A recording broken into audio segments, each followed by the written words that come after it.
छत्रपति शिवाजी, लोग इन्हें महान भारतीय योद्धा और मराठा साम्राज्य के पहले राजा के तौर पर जानते हैं। स्वराज के लिए लड़ने वाले शिवाजी को आज भी कई लोग पूछते हैं, उनके पराक्रम के किस्से सुनाए जाते हैं, लेकिन उस औरत पर बात बहुत ही कम होती है जिसने शिवाजी को असल में छत्रपति शिवाजी महाराज बनाया। हम बात कर रहे हैं जीजाबाई की, जो शिवाजी की मां थी। इन्हें राजमाता जिजाऊ भी कहा जाता है। आइए जानते हैं कौन थी जीजाबाई। 16वीं सदी के आखिर का समय था, तब भारत का नक्शा वैसा बिल्कुल नहीं था जैसा आज है। 1598 की बात है, दिन 12 जनवरी था। आज के महाराष्ट्र के बुलढाणा जिले में लाखूजी जाधव नाम के एक नामी सरदार थे। उनके घर एक बच्ची का जन्म हुआ। ये जीजाबाई थी। काफी छोटी ही थी कि उनकी शादी करवा दी गई शहाजी भोसले नाम के एक चर्चित योद्धा के साथ। भोसले वंश से आते थे। इस दौरान आज के महाराष्ट्र और दक्षिण भारत के इलाकों में आदिल शाह वंश, निजाम शाह और मुगलों का शासन था। शाहजी लंबे समय तक इन तीन साम्राज्यों के लिए काम करते रहे। 1630 में जीजाबाई और शाहजी के घर शिवाजी का जन्म हुआ, लेकिन शाहजी को युद्ध के काम के लिए जाना था। वो अपनी पत्नी और नवजात बेटे को पुणे के शिवनेरी किले में छोड़कर काम पर निकल गए। पुणे का एक किला शाहजी की जागीर थी। इधर शिवाजी के पालन पोषण का सारा जिम्मा अब जीजाबाई पर आ गया था। उन्होंने वो सब कुछ शिवाजी को सिखाया जो वो जानती थी। डॉक्टर विकास नौटियाल जाने माने इतिहासकार हैं। वो बताते हैं, शिवाजी कम उम्र के थे जब वो पिता का साथ उनसे छूट सा गया, क्योंकि वो साउथ के एक्सपीडिशन में चले गए थे। दरअसल शाहजी भोसले और जीजाबाई की जो शादी थी वो बचपन में अर्ली एज में हो गई थी। और शाहजी भोसले एक बड़ा इम्पोर्टेंट जनरल रहे, और वो मुगल सर्विसेज में भी रहे और आदिल शाही में भी रहे। आदिल शाही साउथ इंडिया का एक एम्पायर था, छोटा एम्पायर था, तो दोनों सर्विसेज में रहे। तो होता क्या था कि मराठा बेसिकली एक ऐसी कम्युनिटी थी जो मिलिट्री कम्युनिटी के रूप में ट्रांसफॉर्म हो रही थी। ये सबसे पहले मिलिट्री कम्युनिटी के रूप में। तो सबसे पहले जहांगीर के पीरियड में अब्दुल रहीम खान खाना एक जनरल थे। उन्होंने मराठों को सर्विसेज में लिया था। अच्छा। मराठों को सर्विसेज में लिया था। अब ऐसी स्थिति में हुआ यूं कि जब इनके बीच में कोई इंटरेक्शन हुआ, यानी मराठों का जब आदिल शाही के साथ हुआ तो ये मुगल सर्विस में चले जाते थे। अच्छा। और जब मुगल सर्विसेज के साथ होता था ये आदिल शाही में चले जाते थे। ये अक्सर उस जमाने में ऐसा होता था। तो उसमें अक्सर जब मुगलों और आदिल शाही के बीच में बातचीत हुई तो ये कहा गया कि इस व्यक्ति को, शाहजी भोसले को दूर रखो, और हमारे मुगल जो बाउंड्रीज है उनसे दूर रखा जाए। तो इनको भेज दिया गया जिंजी। कर्नाटक का लोअर पार्ट है जिंजी। तो वहां इनके साथ उनका एक दूसरा बेटा भी था, अंकोजी वेंकोजी।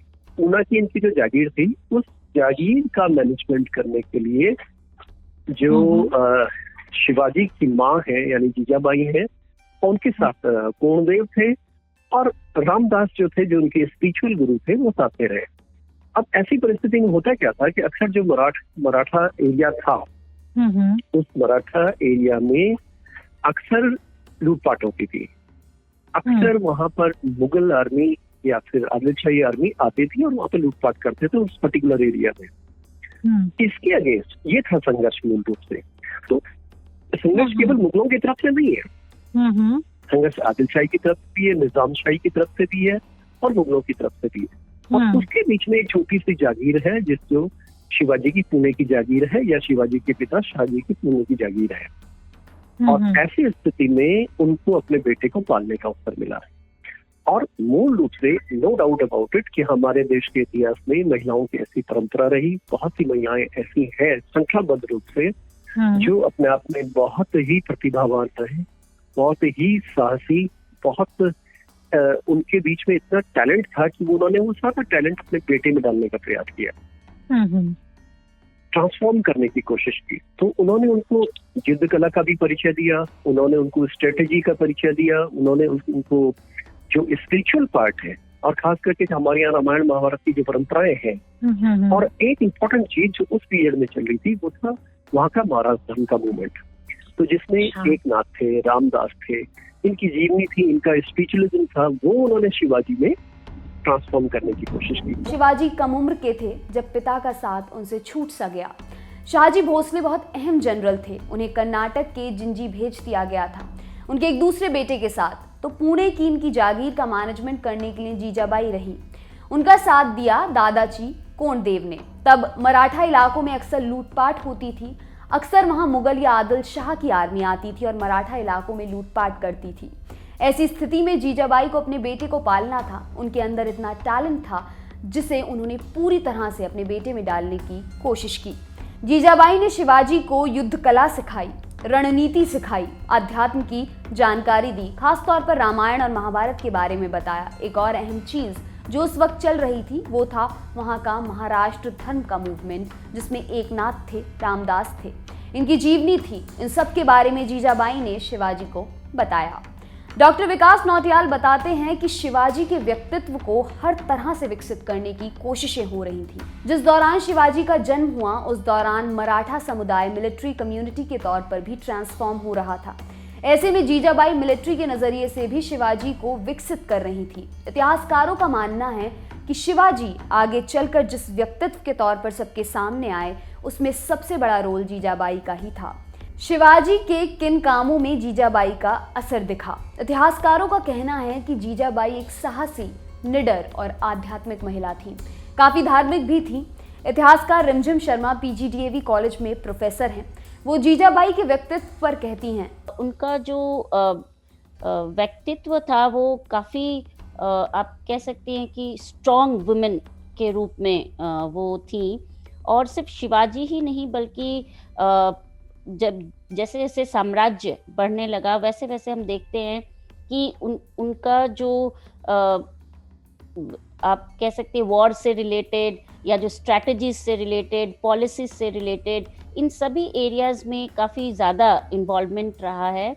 और इस तरीके से ये नज़र, और इसके साथ साथ वो काफ़ी धार्मिक रूप से भी बहुत एक्टिव थी। महादेव की पूजा करना और इन सब चीज़ों में उन्हें बहुत ज़्यादा आस्था थी। और इस वजह से वो जो है एक पूरी पर्सनालिटी जो जीजाबाई की थी वो एक कंप्लीट वुमेन के रूप में हम कह सकते हैं, जो कि जिसके व्यू जो है बहुत ब्रॉड माइंडेड था, बहुत करेजियस वुमेन की हर तरह के प्रॉब्लम्स के साथ भी वो एक जगह से दूसरे जगह शिफ्ट होते हुए भी उन्होंने शिवाजी का पालन पोषण एक बहुत ही स्ट्रॉन्ग लीडर के रूप में किया।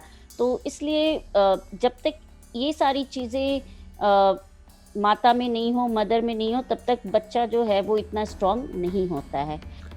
तुलजा भवानी की पूजा करती थी और यही गुण शिवाजी में भी ट्रांसफर हुआ था। डॉक्टर विकास नौटियाल बताते हैं कि इस तुलजा भवानी की पूजा करना शिवाजी के व्यक्तित्व में इस कदर आया कि जब उनकी सेना नारे भी लगाती थी तो कहती थी, माता तुलजा भवानी की जय हो। शिवाजी ने स्वराज के सिद्धांत पर बहुत काम किया, सारी जिंदगी इसी राह पर चले। ये कॉन्सेप्ट भी जीजाबाई की ही देन थी। इतिहासकार रिमझिम शर्मा बताती हैं कि जीजाबाई ने बचपन में मुगलों द्वारा औरतों पर होने वाला अत्याचार देखा था, सरदारों को आपस में लड़ते देखा था। तभी वो अपने पिता से कहती थीं कि सरदारों को आपस में नहीं लड़ना चाहिए, एकजुट होकर मुगलों का सामना करना चाहिए। रिमझिम शर्मा के मुताबिक जीजाबाई के मन में तभी से स्वराज का कॉन्सेप्ट घर कर गया था और जिसने आगे चलकर बड़ा रूप लिया। इस कॉन्सेप्ट पर डॉक्टर नौटियाल कहते हैं, जो मूल मराठा क्षेत्र था वो एक जागीर के रूप में था। मराठा कंसेप्ट वैसे 13वीं-14वीं शताब्दी से आ जाता है, लेकिन ये बात हम 17वीं शताब्दी की कर रहे हैं। और वहां पर था क्या कि ये जो माता जीजाबाई है, माता जीजाबाई ओवरऑल संरक्षिका थी पूना की जागीर की। और ये पूना और उसके आसपास के क्षेत्र को स्वराज यानी यहाँ मेरा राज है, और जो जहाँ वो उनकी जागीर है उसको तो वो स्वराज कह रहे थे। यहाँ हमारा शासन है, यहाँ हमारे रूल्स एंड रेगुलेशंस हैं। क्योंकि जैसा मैंने अभी पहले बताया कि आदिल शाही की तरफ से, निजाम शाही की तरफ से और मुगलों की तरफ से अटैक्स होते थे, तो इन्होंने अपने एरिया का नाम तो रख दिया स्वराज क्षेत्र, जहाँ इनका शासन चले। और जो मुगलों का क्षेत्र था, निजाम शाही क्षेत्र था या कुछ और अन्य विदेशियों का क्षेत्र था या आदिल शाही का क्षेत्र था, इसको वो देश क्षेत्र बोलते थे। इनके देश, इनके दो कंसेप्ट मतलब हुए, एक को स्वराज बोलते हैं, एक को देश बोलते हैं। डॉक्टर नौटियाल आगे बताते हैं कि शिवाजी ने इसी स्वराज के कॉन्सेप्ट पर काम किया। जब उन्होंने किले जीतने शुरू किए और जब 1674 में उनका राज तिलक हुआ और वो छत्रपति शिवाजी महाराज बने, तब उन्होंने अपने प्रशासन को ही 2 भागों में बांट दिया। एक जिस पर उन्होंने खुद शासन किया, उसका नाम स्वराज क्षेत्र कर दिया। दूसरा, जिस इलाके में इनका सीधा कंट्रोल नहीं था, उसको उन्होंने देश क्षेत्र कर दिया। ये देश क्षेत्र निजामों और मुगलों के कंट्रोल में आते थे। मराठा देश क्षेत्र में जाकर वसूली किया करते थे। शिवाजी ने जीजाबाई के स्वराज के कॉन्सेप्ट पर काम करते हुए छोटे बड़े करीब 248 किले जीते थे और इसी स्वराज के कॉन्सेप्ट को आगे बढ़ाया लोकमान्य बाल गंगाधर तिलक ने। इतिहासकार बताते हैं कि शिवाजी जिस भी किले को जीतने जाते, मां का आशीर्वाद जरूर लेते थे और उनकी परमिशन से ही जाते थे। इतिहासकार ये भी मानते हैं कि शिवाजी ने जो राज्य बनाया वो प्रत्यक्ष अप्रत्यक्ष रूप से मां की प्रेरणा से ही बना। मां के अलावा डॉक्टर नौटियाल शिवाजी के 2 गुरु कोंडदेव और रामदास को भी उनके व्यक्तित्व के लिए जरूरी फैक्टर मानते हैं। शिवाजी के लिए ये भी कहा जाता है कि वो महिलाओं का बहुत सम्मान करते थे। डॉक्टर नौटियाल बताते हैं कि मुगल और आदिल शाही के लोग मराठा महिलाओं को उठाकर ले जाते थे, लेकिन जब शिवाजी का शासन आया तो उन्होंने कहा कि मराठा लोग मुगल औरतों के साथ ऐसा नहीं करेंगे। ये बात मराठा साहित्य में लिखी हुई है और ये आदर्श भी जीजाबाई ने ही उन्हें सिखाया था। शिवाजी की गैर मौजूदगी में जीजाबाई सब कुछ संभालती थी। ये भी कहा जाता है कि जब शिवाजी युद्ध के लिए जाते थे तब जीजाबाई उनकी गैर मौजूदगी में साम्राज्य संभालती थी। इस पर डॉक्टर नौटियाल बताते हैं, जब तक कोंडदेव जिंदा थे, हाँ, कोंडदेव जिंदा थे जब तक, बेसिकली वो डील करते थे सारी चीजें। अच्छा। और माँ का और उनका रोल होता था, यानी जीजाबाई का और कोंडदेव का। जब कोंडदेव की 46-47 में जब डेथ हो जाती है तो उसके बाद जीजाबाई का मेन रोल हो गया। तब तक जीजाबाई मतलब अपने इस काम में निपुण हो चुकी थी। जीजाबाई का निधन 17 जून 1674 को हुआ। शिवाजी के पहले राज तिलक के महज 11 दिन बाद उन्होंने देश को ऐसा लीडर दिया जिसने अपनी सीमा केवल महाराष्ट्र तक सीमित नहीं रखी, बल्कि दिल्ली की सीमा तक वो पहुंचा।